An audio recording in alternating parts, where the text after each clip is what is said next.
Hi. ಇವತ್ತಿನ ಕತೆ ಏನಪ್ಪಾ ಅಂದ್ರ, ಕೆಲವ್ ಮಂದಿ ಓದಾಕ್ ಟೈಮ್ ಇಲ್ಲ ಅಂದ್ರೆ ಇನ್ನೊಂದ್ ಕೆಲವೊಂದ್ ಮಂದಿಗೆ ಬುಕ್ ತಗೊಳಕ್ ಟೈಮ್ ಇಲ್ಲ. ಅಂದ್ರೆ ಸ್ಟೋರ್ಗೆ ಹೋಗಿ ಬುಕ್ ತಗೊಳ್ಳೋದು, ಲೈಕ್ ಹಂಗ. ಈಗೇನ್ ಆನ್ಲೈನ್ ಜಮಾನ ಇದು. ಮನ್ಯಾಗ ಕೂತ್ ಟಿಂಗ್ ಅಂತ ಮಾಡ್ರೆ ಟಿಂಗ್ ಅಂತ ಬಂದ್ಬಿಡ್ತೈತಿ. ಹಂಗ ಈಗ ಬುಕ್ ತಗೊಳ್ಳೋದು ಅಂತೇನ್ ಅದೇನ್ ದೊಡ್ಡ ಸಮಸ್ಯೆನೇ ಅಲ್ಲ. ಲೈಕ್ ನಾನ್ ಇಷ್ಟಪಟ್ಟ ಬುಕ್ ಯಾವ್ದಾರ ಗೂಗಲ್ ಸರ್ಚ್ ಮಾಡ್ಬಿಟ್ರೆ ಯಾವ್ದಾರ ಒಂದ್ ಬರತೈತಿ, ಆರ್ಡರ್ ಮಾಡಿದ್ರೆ ಡೈರೆಕ್ಟ್ ತಗೊಂಡ್ಬಿಡ್ಬೋದು.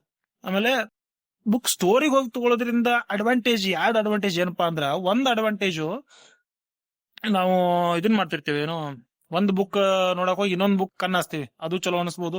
ಒಂದ್ ತಗೊಳ್ಳೋಲಿ ಎರಡು ತಗೋಬಹುದು. ಬಜೆಟ್ ಪ್ರಾಬ್ಲಮ್ ಇದ್ರೆ ತಪ್ಪ ಇದಾಕೈತಿ, ಸ್ವಲ್ಪ ಏನ ಮಾಡಕ್ ಬರಂಗಿಲ್ಲ. ಆ ಆ, ಈಗ ಮತ್ತ ಬೇರೆ ಬೇರೆ ಬೇರೆ ಪುಸ್ತಕ ನಾವು ಇದನ್ ಮಾಡ್ಕೋಬಹುದು. ನಮ್ ಪರಿಚಯಕ್ಕೆ ಬರ್ತಾವ, ನಮ್ ಗಮನಕ್ಕೆ ಬರ್ತಾವ ಅಂತ ಯಾವ ಪುಸ್ತಕ ಅದಾವು ಯಾವ್ದಾವು ಅಂತೇಳಿ. ಆಮೇಲೆ ಇನ್ನೊಂದು ಅಡ್ವಾಂಟೇಜ್ ಏನಂದ್ರ, ಪ್ರತಿ ಸರಿ ಒಂದ ಸ್ಟೋರ್ಗೆ ಹೋಗೋದ್ರಿಂದ ಸ್ಟೋರ್ ಕೀಪರ್ ಏನ್ ಮಾಡ್ತಾನೆ, 1% ಜಾಸ್ತಿ ಡಿಸ್ಕೌಂಟ್ ಕೊಡ್ತಾನೆ ನಿಮಗೆ. ನನಗೆ ಎಕ್ಸ್ಪೀರಿಯನ್ಸ್ ಆಗೈತೆ ಅದು. ಅಂದ್ರ ನಾ ಹೇಳ್ತಿದ್ದು ಲೋಕಲ್ ಸ್ಟೋರ್ಗಳು ಈ ಲೈಕ್ ಒಬ್ಬ ಯಾವ 10% ಕೊಡತಿರ್ತಾನು.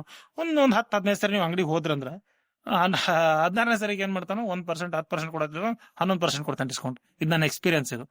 ಆ, ಹಂಗ ಸ್ಟೋರ್ಗೆ ವಿಸಿಟ್ ಮಾಡಿ ಬುಕ್ ತಗೊಳ್ಳೋದು ಪ್ರಾಕ್ಟೀಸ್ ಮಾಡ್ಕೋರಿ. ಇಲ್ಲಪ್ಪ ನಮ್ಗೆ ಆಗಂಗಿಲ್ಲ ಅಂದ್ರೆ ಆನ್ಲೈನ್ನಾಗ ಈಸಿಯಾಗಿ ಸಿಗ್ತಾವ. ತಗೊಳಕ್ ಟೈಮ್ ಇಲ್ಲ, ಓದಕ್ ಟೈಮ್ ಇಲ್ಲ, ದಟ್ಸ್ ನಾಟ್ ರೀಸನ್. ಓದ್ಬಹುದು ತಗೊಂಡು.